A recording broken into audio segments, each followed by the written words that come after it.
পরশুদিন আমি এবং মাননীয় প্রধানমন্ত্রী বসেছিলাম, তখন সড়কমন্ত্রী আসলেন। বিভিন্ন কথাবার্তা চলছিল, তখন আমি বললাম যে এই রাস্তাটার এই অবস্থা। মাননীয় প্রধানমন্ত্রী খুব জোর দিয়ে বললেন যে এই রাস্তাটা দ্রুত হওয়া প্রয়োজন, খুলনা থেকে কুষ্টিয়া পর্যন্ত।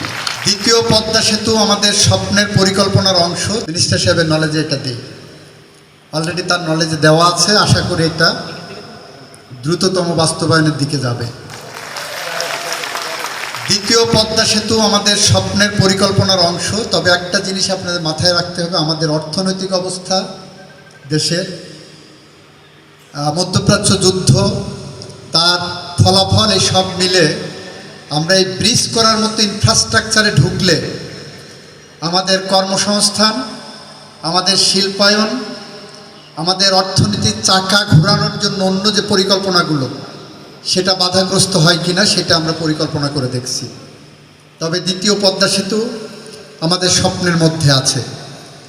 এই যে যশোর খুলনা থেকে কুষ্টিয়া পর্যন্ত যে রাস্তার বেহাল অবস্থা, এদিকে তো তাও একটু চলতে পারেন, ঝিনেদার পর থেকে খুলনা পর্যন্ত চলার অবস্থা নাই। পরশুদিন আমি এবং মাননীয় প্রধানমন্ত্রী বসেছিলাম, তখন সড়কমন্ত্রী আসলেন।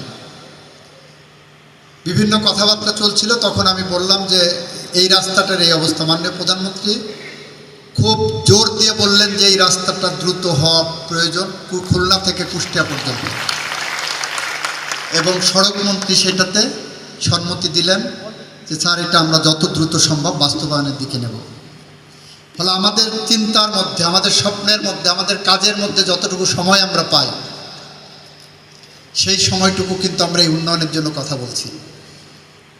আমাদের এখানে কৃষি নির্ভর অর্থনীতি, আমরা বলছি এখানে কোল্ড স্টোরেজ করতে হবে। কোল্ড স্টোরেজ করতে গেলে কমপক্ষে 20 বিঘা জমি লাগবে এক একটা কোল্ড স্টোরের জন্য। আমরা সেরকম জমি খোঁজা অলরেডি শুরু করে দিয়েছি এবং ইনভেস্টরও আমরা খুঁজেছি, 2-1 জনের তাতে সাড়া দিয়েছেন।